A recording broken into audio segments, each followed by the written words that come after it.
आज आप लोग यहाँ पे इकट्ठे हुए थे, किस लिए हुए थे?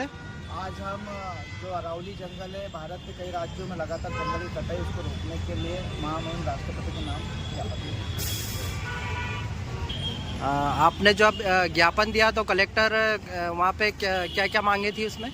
मांगे ये थी कि लगातार जो जंगल कट रहे हैं वहाँ के पर्यावरण और पूरे देश भर में जो पर्यावरण की स्थिति दिन पर दिन बिगड़ती जा रही है उसको संरक्षित करने के लिए ये आंदोलन महाआंदोलन प्रदर्शन किया गया।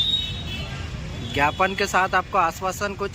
जी, कलेक्टर द्वारा वहाँ से दिया गया है कि हम ये तुरंत आपका ज्ञापन राष्ट्रपति के भवन में भेजेंगे। ठीक है, नाम बता दीजिए आपका। नाम अरुण मुरली, सामाजिक कार्यकर्ता। किस माध्यम से काटा जा रहा है? देखिए, जंगल को काटना तो एक तरीके से साफ ही दिखाई दे रहा है कि जंगलों को काटना कोई इतना महत्वपूर्ण विषय नहीं है, लेकिन वहाँ पर जो अंबानी अडानी को लगातार जमीनें दी जा रही है और उनके नाम की जा रही है। जी, आपने अडानी अंबानी का नाम लिया है तो आप बताइए, विकास की भूमिका में इनको सरकार कह रही है कि विकास होगा, आप बताइए आप विकास में बाधा क्यों रख रहे हो? विकास ऐसे विकास नहीं होगा। ये तो एक तरफ से दिख रहा है कि विकास हो रहा है, क्योंकि ये जो जंगल काटेंगे, वहाँ फैक्ट्रियाँ खोलेंगे, वहाँ पर इनके कारखाने स्थापित करेंगे या जो भी इनको बनाना है इनके तरीके से लोग काम करेंगे, उससे देश का किसी प्रकार से कोई विकास नहीं तो होगा। यहाँ पर आपके लिए राइट्स बने हैं, जैसे पैसा एक्ट 5वीं अनुसूची, तो 5वीं अनुसूची का क्या उल्लंघन हुआ है वहाँ पे? बिल्कुल हुआ है। देखिए, जहाँ जहाँ 5वीं अनुसूची, वैसे पूरे भारत, लेकिन जिन क्षेत्रों में, जिन आदिवासी एरिया में 5वीं अनुसूची लागू है, वहाँ के भी जंगल काटे गए हैं। और जो अरावली पर्वत की बात है, तो वहाँ से उस जंगल को काटने से या एक तरफ सरकार बोल रही पैसा एक परमिशन दी, तो यह ग्राम के द्वारा कटवाया जा रहा है कि ये डायरेक्ट सरकार छीनी जा रही है? ये डायरेक्ट कटवाए जा रहे हैं, क्योंकि हमने कहीं भी नहीं देखा है कि किसी भी ग्राम सभा से कोई अनुमति ली गई है, जबकि पैसा कानून में और 5वीं 6वीं अनुसूची में ये प्रावधान है कि आप बिना ग्राम सभा की अनुमति के आप किसी भी प्रकार से इनकी जमीनें ना तो छीन सकते, ना ही कुछ भी उस पर नहीं कर। तो सरकार तो इसका दावा करती कि हमने ग्राम सभाओं को वन अधिनियम को ग्राम सभा को पावर दिया गया, फिर ये सरकार किसी छीन रही है? ये तो सरकार कहीं ना कहीं दोगली होगी आपकी।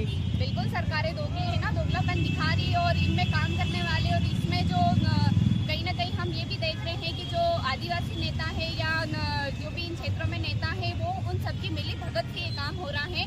वो जनता को भी धोखा दे रही है, वो समाज को भी धोखा दे रही है और आदिवासी समाज के साथ में बहुत बड़ा धोखा करते जी। और आपका हमने ज्ञापन पढ़ा था, उसमें देखा कि आपने सर्व समाज के नेतृत्व में ज्ञापन दिया, मतलब ऑक्सीजन सबको मिलती बराबर, ये आपने मैसेज अच्छा दिया। जी बिल्कुल। तो आप इसके ऊपर बोलना चाहोगे? बिल्कुल, हमने सर्व समाज के लिए ही ज्ञापन दिया है और सर्व समाज से हमारा यही उद्देश्य था, क्योंकि सिर्फ सांस हम नहीं ले रहे हैं। जंगल बचेगा तो सिर्फ हमारा भला नहीं होगा। ये केवल आदिवासियों की लड़ाई नहीं है। जल, जंगल, जमीन आज के समय में भी और पुराने समय से हर एक व्यक्ति की जरूरत है। आज लोग समझ नहीं पा रहे, भारत देश की जनता समझ नहीं पा रही है कि हमको जंगलों को बचाना है, जमीन को बचाना। इस लड़ाई में उन सबको भी आगे आना चाहिए। एक समय ऐसा आएगा कि अगर जंगल पूरी तरह से खत्म हो जाएंगे तो हमारे जीने के लिए, हमारे खाने पीने के लिए, हमारे लिए कुछ भी नहीं बचेगा। जी और जी, हमारे बहुत बुरे हालात होने वाले हैं। जी बहुत धन्यवाद।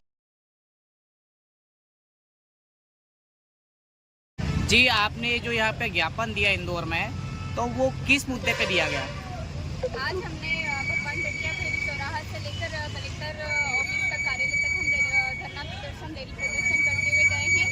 और हमने इस उद्देश्य को लेकर, इन मुद्दों को लेकर मांग रखी कि जैसा कि देखा जा रहा है पूरे भारत देश में, हर प्रदेश में, हर जिले में लगातार जंगलों की कटाई की जा रही है।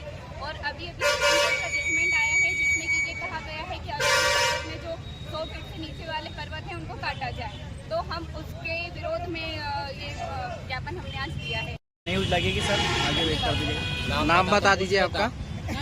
बड़े अच्छे पूछा तूने। मेरा नाम कोमल धोटिया है, मैं एडवोकेट हूँ और सामाजिक कार्यकर्ता हूँ और भारत आदिवासी पार्टी की प्रदेश अध्यक्ष। बहुत बहुत धन्यवाद मैम। आप